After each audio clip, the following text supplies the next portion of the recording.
Hello besties. ಇವತ್ತು ನನ್ನ ಮಗಳ ಆದ್ಯಾಳಿಗೆ ಫಸ್ಟ್ ಡೇ ಆಫ್ ಸ್ಕೂಲ್. ಅದಕ್ಕೆ ಅವಳು ಇಷ್ಟವಾದ ಫುಡ್ ರೆಡಿ ಮಾಡಿದ್ದೀನಿ.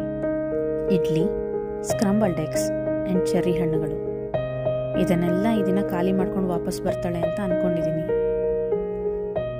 ನಿಮಗೂ ಈ ದಿನ ಚೆನ್ನಾಗಿರಲಿ. ಮತ್ತೆ ಸಿಗೋಣ. ಇಂತಿ ನಿಮ್ಮ ಸಾಧನ.